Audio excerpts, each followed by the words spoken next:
Welcome, everybody, to another episode of the Time Management Revolution podcast.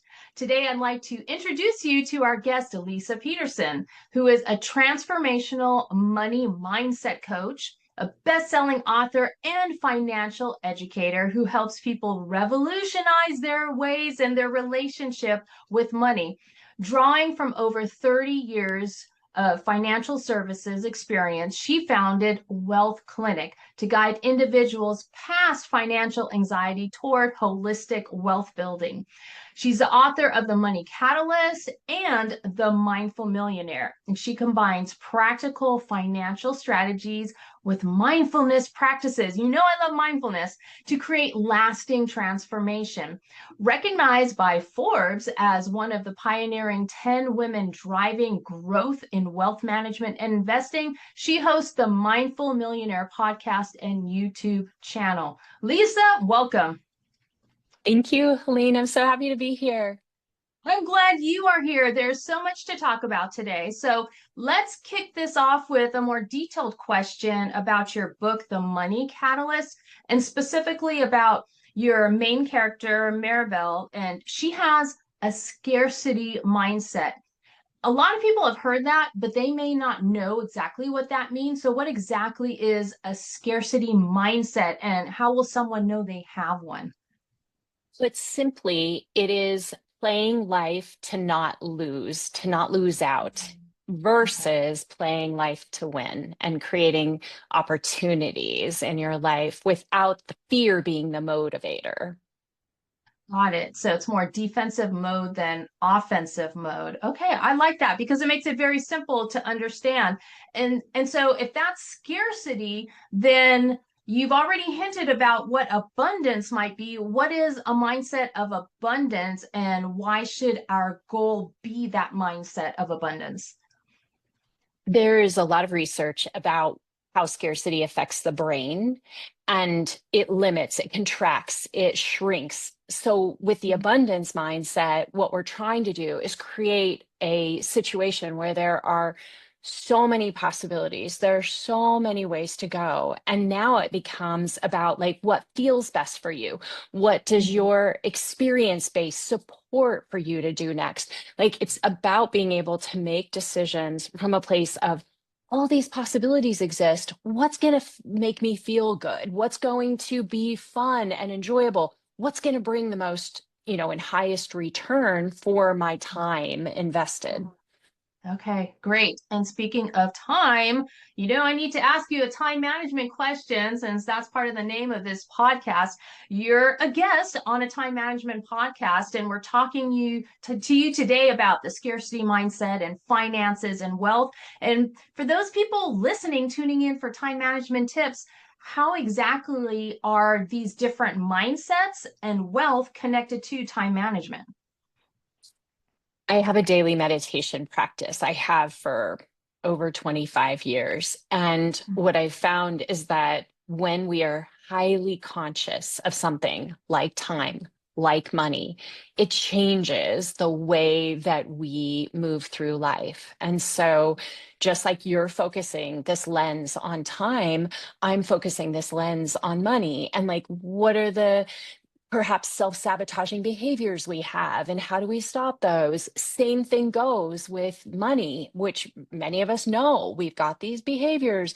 We don't always know where they come from, but what we're trying to do is pay conscious awareness of what's happening, be compassionate to ourselves, that this isn't like something to beat up and give ourselves a hard time about, but it's something that we can actually take a conscious time and awareness and healing techniques and move to the next level. So that's what this is all about.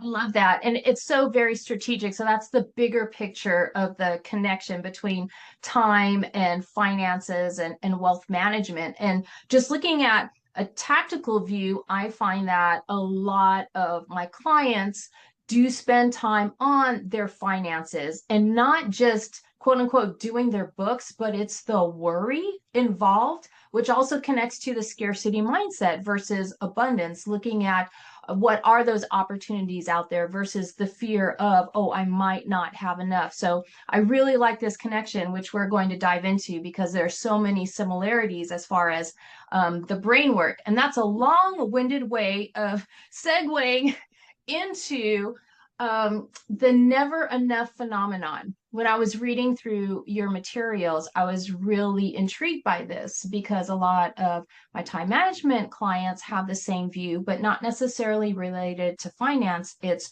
related to time. So just taking a step back and looking at that whole concept of there's never enough.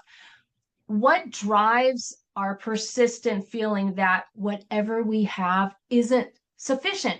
And then how do we redirect this feeling? A lot of money experiences and behaviors are formed, which is hard to believe, before the age of 7.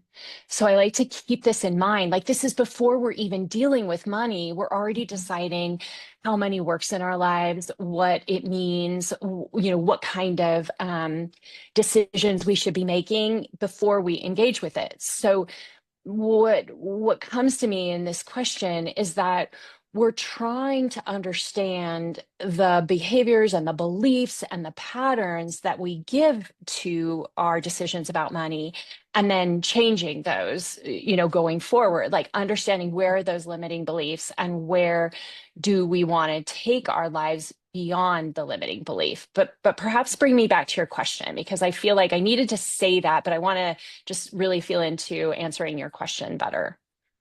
Yeah, it's just the whole concept of and this is with money, this is with time, this is with so many parts of our life. It's that whole never enough. And I know you said that we can develop some of our fears about money even before the age of 7. I'm wondering if fears about all never enough scenarios also develop around that age. Have you ever read anything about that? Well, okay, thank you for bringing me back.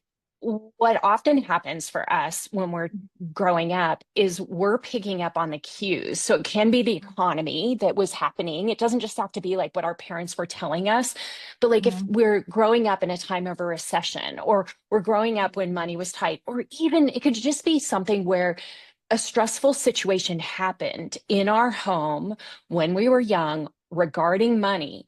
And all of a sudden, this young brain adopts this idea of never enough. There's never going to be enough. My parents feel that there's never going to be enough. I believe in this idea of never enough. And it starts getting perpetuated deep inside of our psyche throughout. So every time something happens in our life, we'll be like, oh, there's reinforcement of never enough. And we're Mhm. looking for it rather than looking for possibility, opportunity.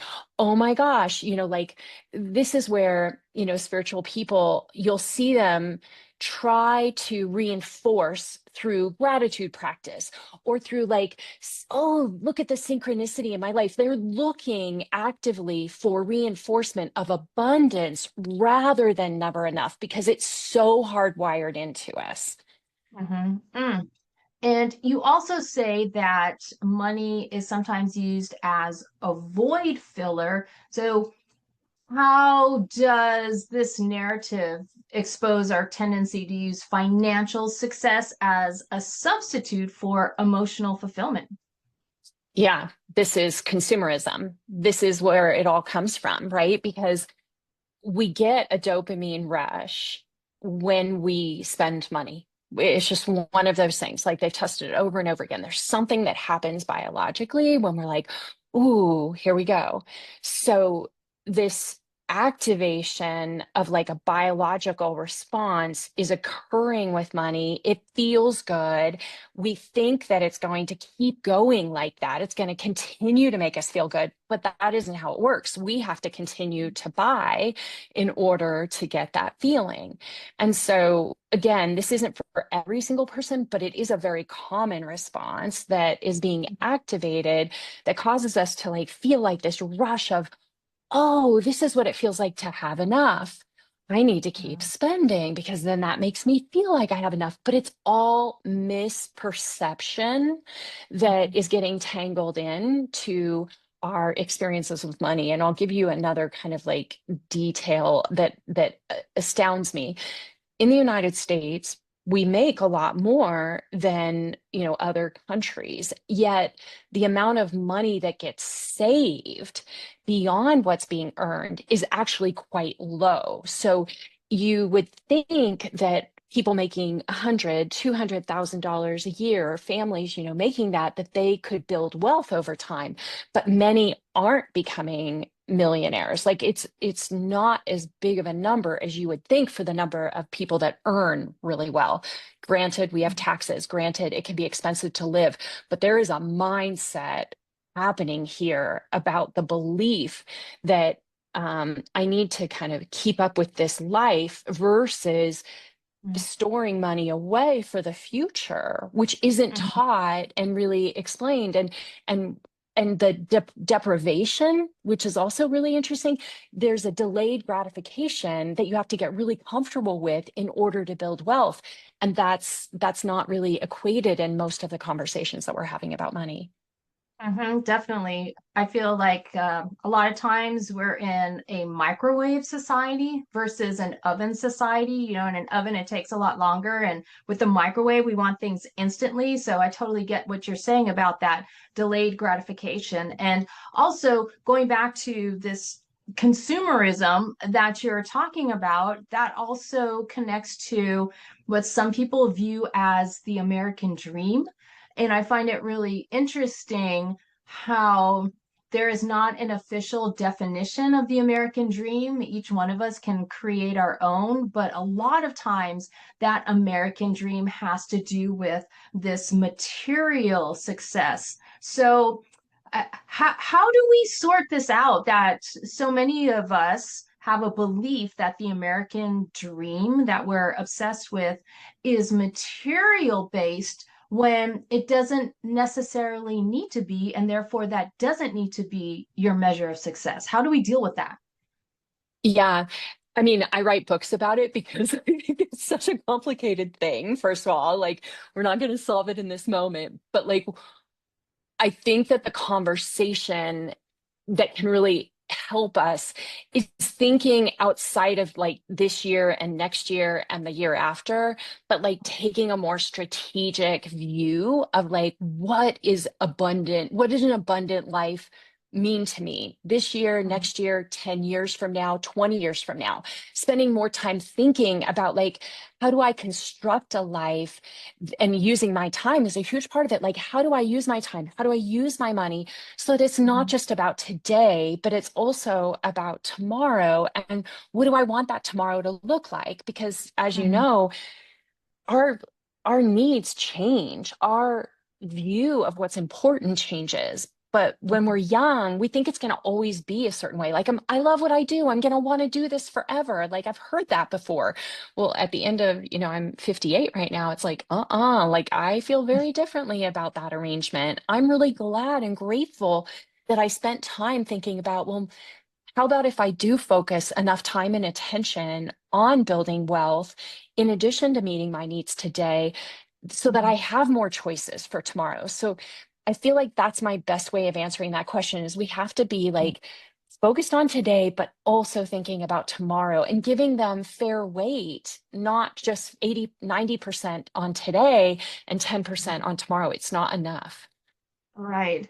It's almost like everything in life needs to be some sort of balance game. And game isn't the greatest word, but that's what's coming to mind. And we've heard the term work-life balance, but it's not just our work hours and our personal life hours. It's everything that's around us. So just like you're saying, we need to balance how much we focus on living in the now versus also living in the future, as well as also remembering some of the things that have happened in the past so we can learn from all of those. So I love what you're saying about being a bit more strategic, so we're thinking about the future more and not just always 100% in the present. So just for all of you listening, I'm not saying only look at the future, just like Leisa is not saying only look at the future or forget about living in the now. It needs to be that balance.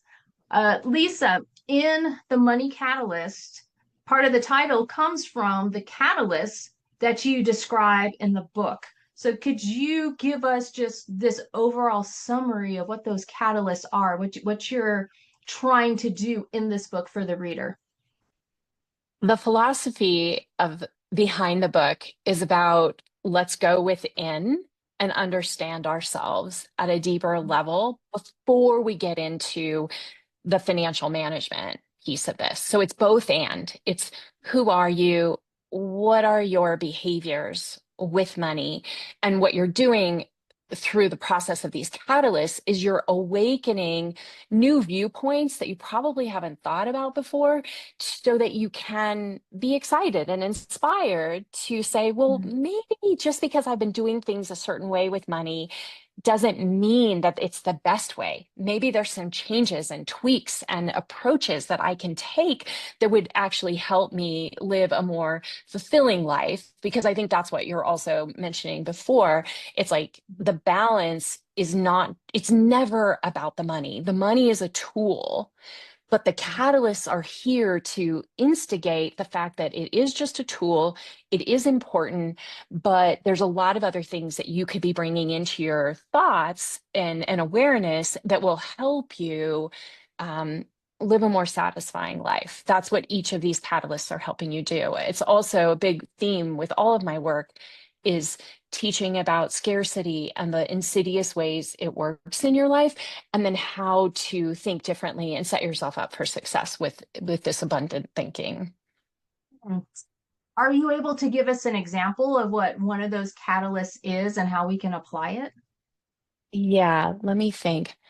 The process of beginning within, which is the second catalyst, is all about paying attention to the limiting beliefs that you have. And what, here's an example that comes to mind, just a client that I was recently working with. She came from a very comfortable family who had years, there was a business involved that had transferred from generation to generation. So some generational wealth. And so her idea of like the way that she needs to live her life looked one way because of her past experiences, but her financial situation had been filled with struggle. Like she had never really made a lot of money in her business. She's mostly been a business owner. She's raised a child by herself. There was a lot of struggle. And something that happened was she received an inheritance. And all of a sudden she had money for the first time in her life and had to make some big decisions about it.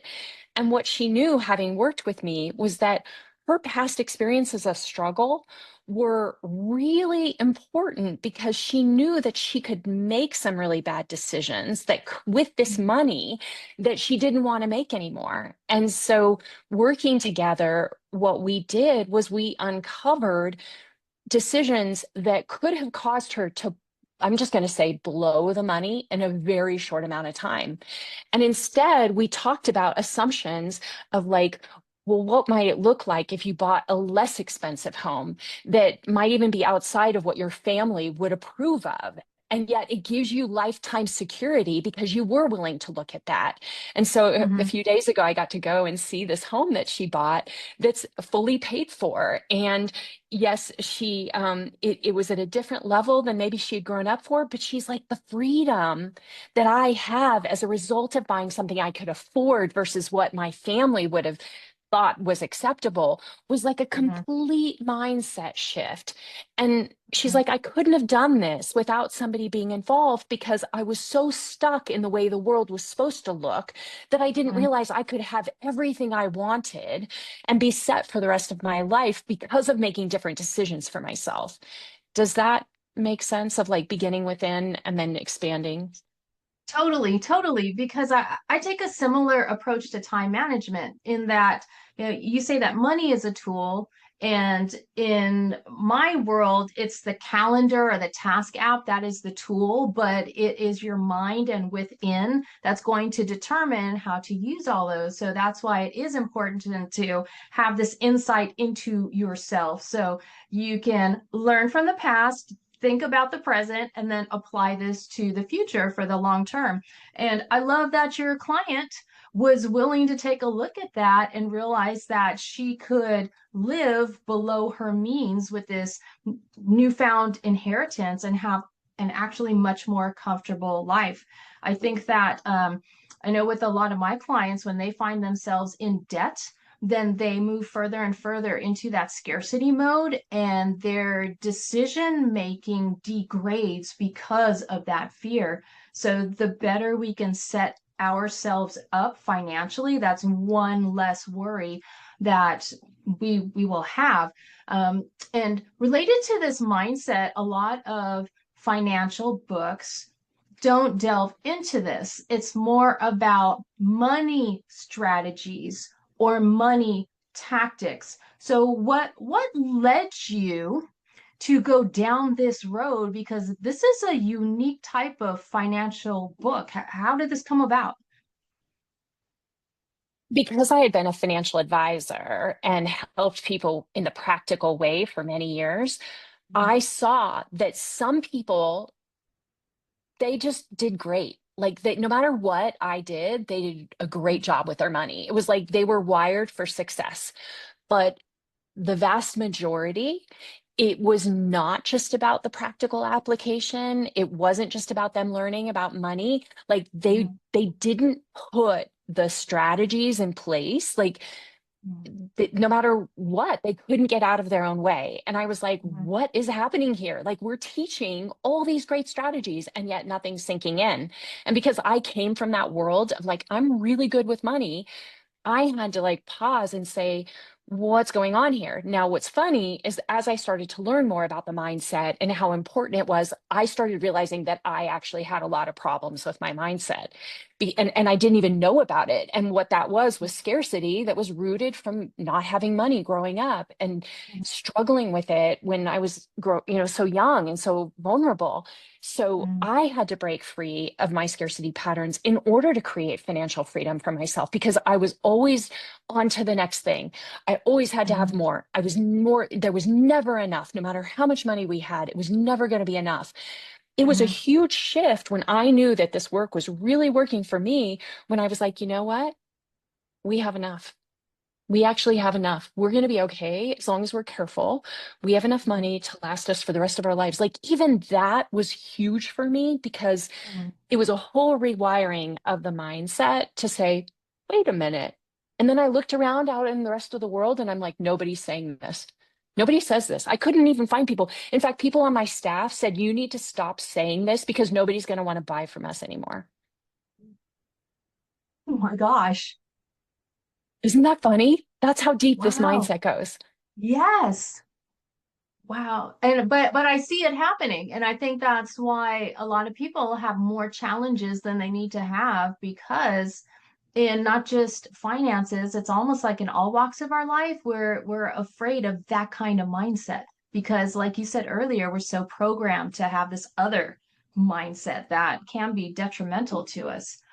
And along the lines of talking about your writing, your first book was nonfiction, and then the your more recent book was fictional but factual about money. So why the switch to that fictional?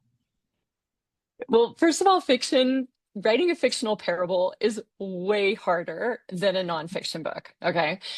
If I had been able to do it, I would have loved to have written Money Catalyst first and Mindful Millionaire Mm, second, because okay. my Money Catalyst is a much easier book to read. It's a great introduction to these concepts that we're talking about. You get to learn from somebody else's story, then you get to Mhm, apply it to your own life. But I wasn't there yet. I wrote Mindful Millionaire 7 years ago, and the Mindful Millionaire is about showing people what's going on inside of this relationship with money in a very factual base, lots of science, lots of data around biology and economics and all of the kind of reason why so many people struggle with money in our society so that we can take a lot of shame out of that relationship.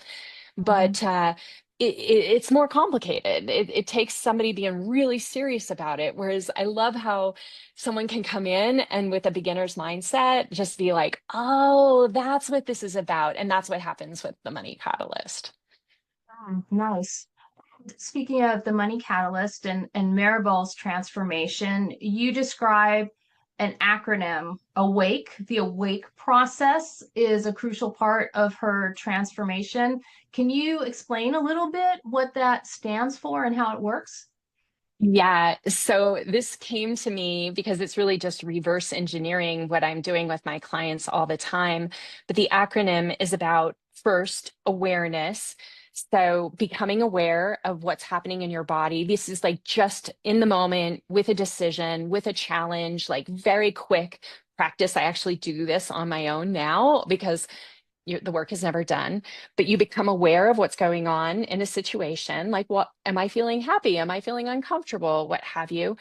Then you Mhm. move into willingness, the W, which is, am I actually willing to look at this problem right now? Because sometimes we might not be. And we're like, I'm going to come back to this at another time.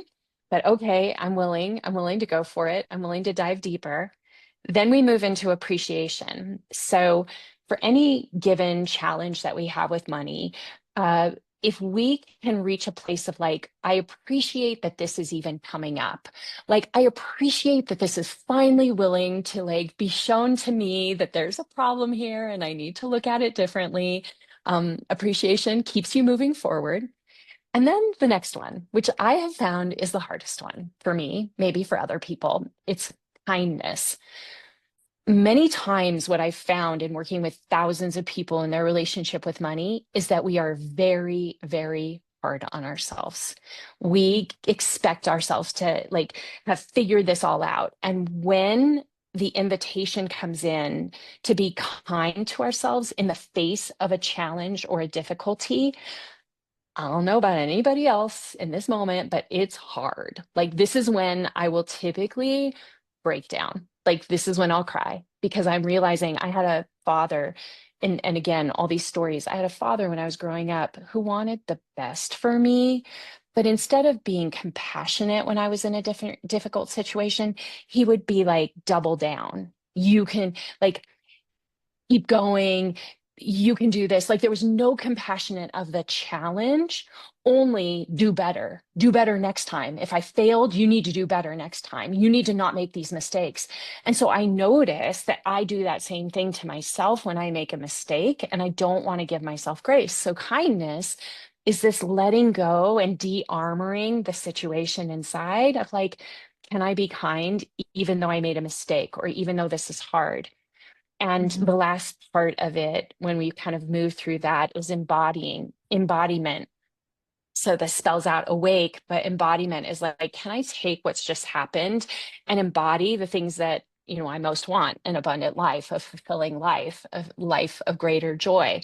It's not about the money. It's about the feeling that I get when I'm making this decision, because when I feel really good about my decisions, I'm probably going to have a much better outcome in the long run. And so the embodiment is Mhm. about, okay, I'm grounded, I'm centered, I'm here. Now I can go forward. And maybe it's just, forgiving myself for a mistake, or maybe it's because now I feel empowered to make the decision, but that's the Mhm. process. I love that.